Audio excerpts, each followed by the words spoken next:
अध्याय 5 कर्मों के अनुसार जन्म और रोग, पाप और पुण्य का अगला जन्म। गरुड़ जी भगवान विष्णु के सामने बैठे थे। उन्होंने नरक की भयानक यातनाओं का वर्णन सुन लिया था। अब उनके मन में एक और प्रश्न उठ रहा था। उन्होंने हाथ जोड़कर पूछा, हे प्रभु, जब आत्मा नरक की यातनाएं भोग लेती है तब उसके बाद क्या होता है? क्या उसे फिर से जन्म मिलता है? भगवान विष्णु बोले, हाँ हे गरुड़, मनुष्य अपने कर्मों के अनुसार बार बार जन्म लेता है। अच्छे कर्मों से ऊंचा जन्म देते हैं और पाप उसे दुख, बीमारी और नीच योनियों में ले जाते हैं। गरुड़ जी ध्यानपूर्वक भगवान की बातें सुनने लगे। कर्मों का अटल नियम। भगवान विष्णु बोले, इस संसार में कर्म का नियम सबसे बड़ा नियम है।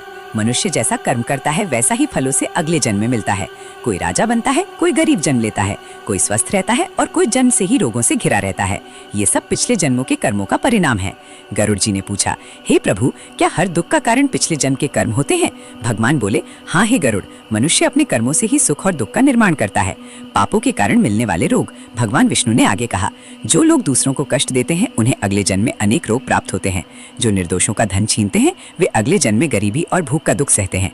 जो पशुओं को मारते हैं वे शरीर के रोगों से पीड़ित होते हैं। जो माता पिता का अपमान करते हैं उन्हें जीवन में अपमान और दुख मिलता है। क्रोध और अहंकार का फल। भगवान बोले, जो मनुष्य अत्यधिक क्रोध करता है, दूसरों को अपमानित करता है और अहंकार में रहता है, उसे अगले जन्म में मानसिक कष्ट मिलते हैं। उसका मन कभी शांत नहीं रहता। ऐसे लोग जीवन भर दुखी रहते हैं। गरुड़ जी ने पूछा, हे प्रभु, क्या धनवान व्यक्ति भी दुख पा सकता है? भगवान मुस्कुराए और बोले, यदि धन अधर्म से कमाया गया हो तो वह सुख नहीं देता। अधर्म का धन अंत में दुखी देता है। नीच योनियों में जन्म। भगवान विष्णु बोले, हे गरुड़, जो लोग अत्यधिक पाप करते हैं उन्हें मनुष्य जन्म भी नहीं मिलता। कुछ आत्माएं पशु पक्षियों की योनियों में जन्म लेती हैं, कुछ कीड़े मकोड़े बनते हैं, कुछ पेड़ पौधों के रूप में जन्म लेते हैं। गरुड़ जी ये सुनकर आश्चर्यचकित हो गए। उन्होंने पूछा, हे प्रभु, ऐसा क्यों होता है? भगवान बोले, मनुष्य जन्म सबसे श्रेष्ठ होता है। जो इसका दुरुपयोग करता है उसे अपने कर्मों के अनुसार निम्न योनियों में जाना पड़ता है। पुण्यात्माओं का जन्म। भगवान विष्णु बोले, जो व्यक्ति धर्म, दया और भक्ति से जीवन बिताता है उसे अगले जन्म में सुख और सम्मान प्राप्त होता है। वह अच्छे परिवार में जन्म लेता है। उसके जीवन में शांति और समृद्धि रहती है। भगवान की भक्ति करने वाले लोगों को दिव्य कृपा प्राप्त होती है। गरीबों और भूखों की सहायता। भगवान बोले, जो लोग भूखों को भोजन कराते हैं अगले जन्म में उन्हें कभी अन्न की कमी नहीं होती। जो प्यासों को जल देते हैं उन्हें जीवन में सुख और शांति मिलती है। दान कभी व्यर्थ नहीं जाता। झूठ और धोखे का परिणाम।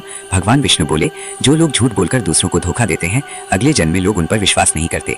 जो दूसरों के साथ छल करते हैं वे स्वयं छल का शिकार बनते हैं। कर्म का चक्र कभी रुकता नहीं। रोगों का रहस्य। गरुड़ जी ने पूछा, हे प्रभु, कुछ लोग जन्म से ही रोगी क्यों होते हैं? भगवान बोले, जो दूसरों का अपमान करते हैं उन्हें मानसिक दुख प्राप्त होता है।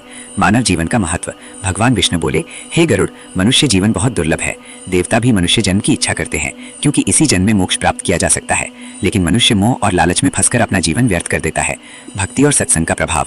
भगवान बोले, जो व्यक्ति सत्संग सुनता है, भगवान का नाम लेता है और अच्छे लोगों की संगति करता है, उसके कर्म धीरे धीरे शुद्ध होने लगते हैं। भक्ति मनुष्य के जीवन को बदल सकती है। भगवान का नाम सबसे बड़ा सहारा है। मृत्यु और पुनर्जन्म का चक्र। भगवान विष्णु बोले, जब तक मनुष्य अपने कर्मों से मुक्त नहीं होता तब तक उसे बार बार जन्म लेना पड़ता है। ये संसार जन्म और मृत्यु का चक्र है। केवल भक्ति, ज्ञान और अच्छे कर्म ही आत्मा को मोक्ष की ओर ले जाते हैं। गरुड़ जी का प्रश्न। गरुड़ जी ने कहा, हे प्रभु, यदि मनुष्य अपने कर्म बदल ले तो क्या उसका भविष्य बदल सकता है? भगवान मुस्कुराए और बोले, हाँ हे गरुड़, वर्तमान के अच्छे कर्म भविष्य को बदल सकते हैं। जो व्यक्ति सच्चे मन से पश्चाताप करता है और धर्म के मार्ग पर चलता है उसके पाप धीरे धीरे समाप्त होने लगते हैं। भगवान का अंतिम उपदेश। भगवान विष्णु बोले, मनुष्य को कभी पाप पर गर्व नहीं करना चाहिए। धन, सुंदरता और शक्ति सब नष्ट हो जाते हैं। केवल अच्छे कर्म आत्मा के साथ चलते हैं। इसीलिए सत्य बोलो, दया करो, गरीबों की सहायता करो और भगवान का स्मरण करते रहो। गरुड़ जी भगवान की बातें सुनकर अत्यंत भावुक हो गए। उन्हें अब समझ आ गया था कि हर कर्म भविष्य का निर्माण करता है। अध्याय 5 का संदेश। गरुड़ पुराण का 5वां अध्याय हमें ये शिक्षा देता है कि मनुष्य को अपने कर्मों के अनुसार अगला जन्म मिलता है। पाप, रोग, दुख और नीच योनियों का कारण बनते हैं। दान और भक्ति आत्मा को ऊंचा बनाते हैं। मानव जीवन सबसे दुर्लभ और श्रेष्ठ है। वर्तमान के अच्छे कर्म भविष्य बदल सकते हैं।